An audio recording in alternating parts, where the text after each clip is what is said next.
Alright everyone, I'm doing another Books for You to Love, and this one's a bit of a specialist one today. I'm going to be talking about Warhammer books in general, but I'm also going to be discussing Warhammer books that I like, that I recommend to you guys to read. Now, going a bit into depth about it, everyone in geekiness should know what Warhammer and Games Workshop is, but to anyone that's not too aware of it, I'll explain it now. Warhammer, in its two primary forms, Warhammer 40k, which is set in the far future, and Warhammer Fantasy, which is set in the far past.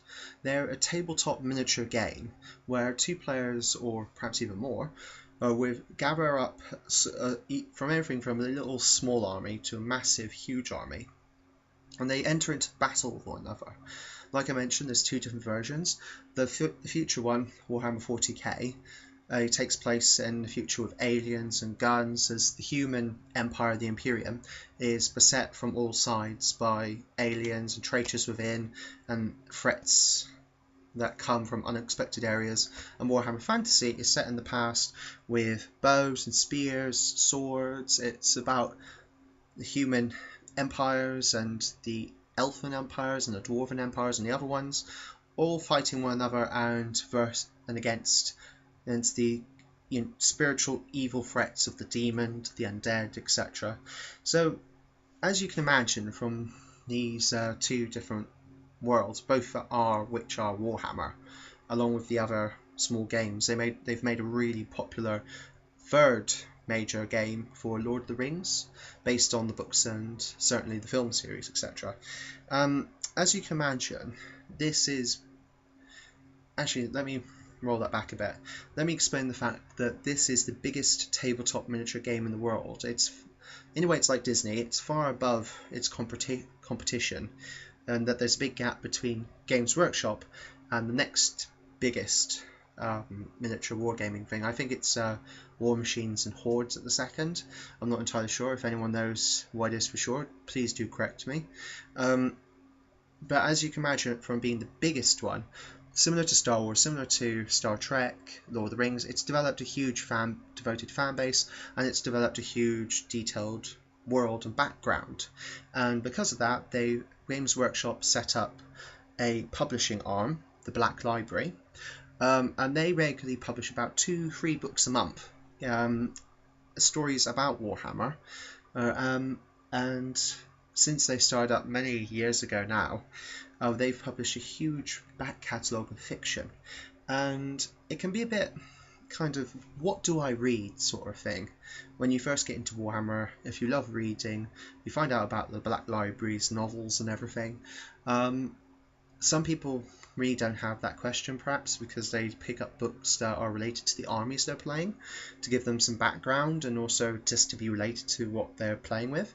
And there is actually enough literature now that each army at least has a couple of books dedicated to it. Some proportionately more. Space Marines, which are the 40k armies, which is literally the most popular army. They literally sell many more times in quality and bulk than what the other armies do, to the extent where they've got several sub armies now based on the different armies or chapters of what the Space Marines are.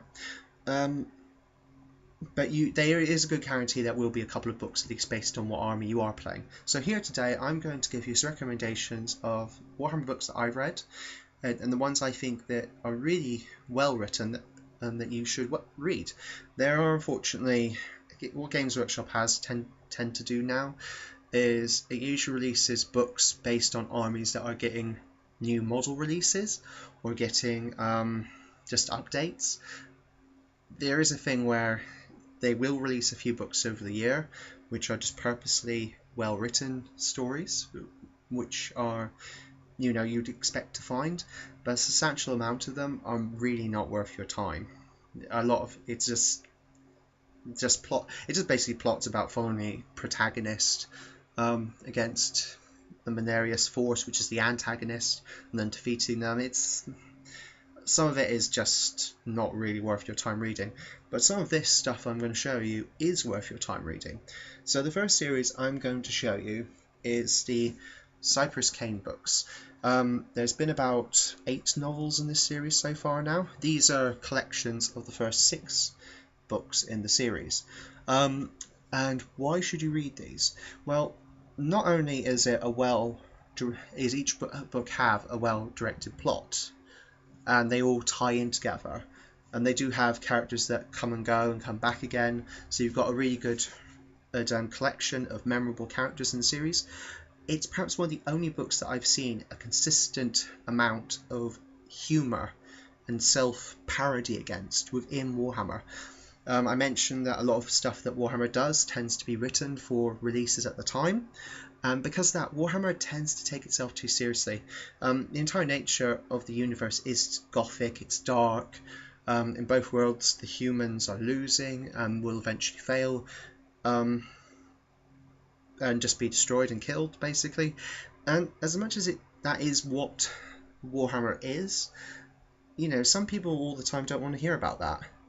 What it is these books do have that whole gothic setting, and you do sometimes go, what the hell are you doing to some of the characters? But the fact that they have a huge amount of humour and self-parody in them makes them a lot more well-readable than a lot of the other stuff that Warhammer does put out. Speaking about humour, that was a 40k example. Going on to a Warhammer Fantasy example, Gracie by Gracie by C.L. Oh God, how do I pronounce that name? Werner. C.L. Werner. So Gracie in the Frackle and Bone Ripper series. Now, Gracie Frackle is a member of the Skaven race, a race of upright man-like rats. They're the funniest army out there for Warhammer in both incarnations, and because the Skaven are constantly failing, and they have this huge amount of power that they could easily destroy every other army in the Warhammer Fantasy universe just by overrunning them through sheer numbers.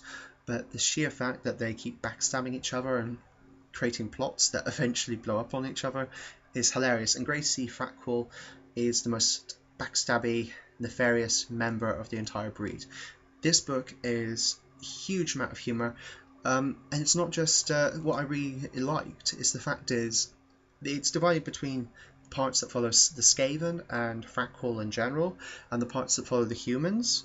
And neither race has poor characters in this book. I enjoyed reading as much as the human parts and their attempts to stop the Skaven, their interpretations of what the Skaven were getting up to, as much as the Skaven and just the convoluted twists and turns in the plot that the Skaven were enacting on each other.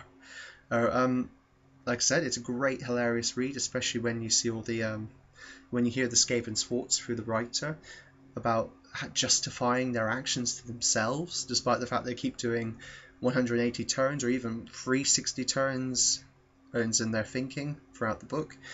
It's just literally fantastic, and it's a good example of an actual well-written book that could just serve as a standalone in Warhammer Fantasy. The next one in the series is a bit more serious. It's Crossfire by Matthew Foreigner. God, I'm so terrible at pronouncing things. Why is this a good book? Now, I mentioned the other two so far have been well written. We're going from the comedy elements that I quite like into the other part that I think makes great books, which is the writers taking time to think and construct a plot, and not just gratuitous gunfire bouts or sword swinging bouts of each other between the character and a group of enemies. This had a great amount of thought to it, and it's partially also a detective novel, which is rare in the Warhammer 40k universe. A lot of it is focused on the armies and the conflict that's happening. This is actually set on one of the Warhammer worlds where conflict isn't happening, and it's a great detective piece, and it's a great look into a part of the Warhammer universe, the policing and law-keeping side, that you don't often see or hear about. You only will hear about it in the background material. So it's great to see a book that's just been written that's not actually about an army, at the end of the day, but it's more just expanding on the background that we have. Speaking about detective work and espionage, Dan Abnett's fantastic trilogy, the Eisenhower trilogy, again set in the 40k universe, it's about the Inquisitor Eisenhorn and the start of his career up to the dramatic elements that saw him become a renegade within his own faction. And what I really enjoyed about this is, again, just sheer likeable characters that are not one-sided. I'm on this right side, I'm on that right side. What's perhaps really interesting is how it showed his slow, gradual fall from being an upstanding member of the Inquisition for the Imperium into this someone that was still loyal, but had definitely done questionable deeds in order to carry out his objectives and such. And the people he had in his entourage, his aides, his lieutenants, the fact that some of them had their own questionable objectives and some of them didn't agree with his actions, and it actually showed these people taking their own actions either to do their own thing or to even stop him because they were keeping to what they thought was right. It makes for a very believable cast and a set of novels that has, again, a great deal more thought in it than just the random amount of writing that a number of the books made just for general releases did. And lastly, so this video has gone on a bit, so I've waffled on quite a bit about these books, so I'll try and keep it short and sweet. But the Chronicles of Malice Darkblade. This is about a dark elf within the Warhammer Fantasy universe. And Malice Darkblade, the first novel covers his quest to gain power basically, not responsibility. It's definitely not about responsibility. How do I explain this?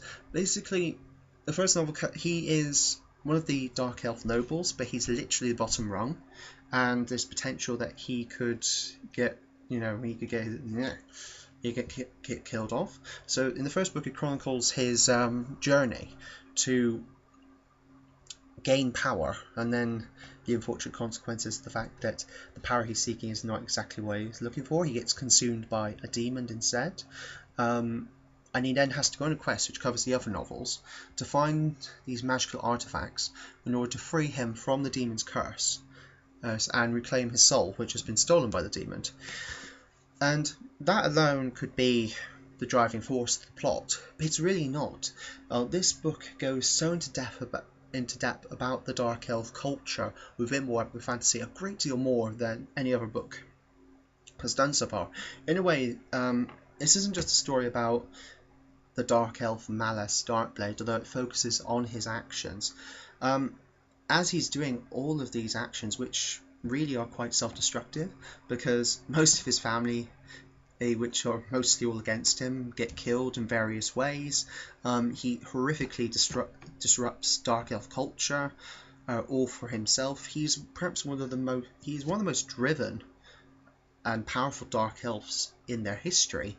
But at the same time, like with Gracie Frackwell, he has such a potential for the self-destruction, but also general destruction regarding his race. It's just fantastic in a way. Like I said, most of what I don't like about a lot of the Warhammer books is it literally focuses on a conflict the main character's in, resolves that conflict, nothing changes. Unfortunately, I can see why they're doing that. I can see why Games Workshop allows that at the end of the day, because the game needs to keep going. If things were changing, if the background novels kept changing and then the rulebooks kept changing constantly, one side would be destroyed, and they can't do that. They have to keep their armies going somehow. They do some small changes every now and again, perhaps even just to allow the reveal of a new army they can put out. But what I don't like a lot about a lot of the books is, like I said, therefore just the releases of the armies, so they just cover like a conflict the armies get involved in, but nothing changes. Nothing is really revealed about the background of the culture or the race. Is it worth your time actually reading it at the end of the day? if it's just for pure enjoyment's sake. I mean, these books can be read for pure enjoyment's sake. I mean, the Chronicles of Cypress is just pure enjoyment at the end of the day. But is it worth your time reading? I would argue that the books I've been showing you, there's more I have at home. These are only, unfortunately, the ones I recommend that I've got on me at the second. But the fact is, all of these books have thought in them, and they have actual good writing in them, and they have great characters. In some of them, they have great comedy, which makes that worthwhile reading them. But in the other ones, it has great background development, or just background revealing about the host cultures and the world they're in and such. And for people who don't know Warhammer, that just want to read some books to get an introduction or just like an overview of it, these books are great for that. Or for even Warhammer players, that I think, well, that's partially the point why these books were made in the first place, not just for money, but to give those people that demand a bit more from the hobby, who demand to have knowledge and background about the races they like and are collecting. That's why they were written, to give those people that background. It's just these ones in particular that I'm recommending are ones I recommend because I say they are worthwhile your time reading, and they do have that background to satisfy your desire in that at the end of the day. So yeah, just a good example about that and why you should read those books at the end of the day. I think they're well worthwhile reads, and you could do worse, really, within the Warhammer universe, reading other certain novels. Maybe I'll do another video about that soon, about which novels you should avoid, just because I don't think they really add anything, because there's better examples which I've given you to read. Let me know your thoughts below. I want to know what book you first read when you read Warhammer books, or whether you agree with my recommendations, or whether you have a recommendation you rate more higher than what I gave. Okay, like I said, sorry about that. Sorry it lasted so long. It lasted about 17 minutes, but I just wanted to get that off my chest and talk a bit about in general about what Warhammer books were about and stuff. Okay, I'll bring you back another recommendation soon, and I'll catch you guys there. Bye.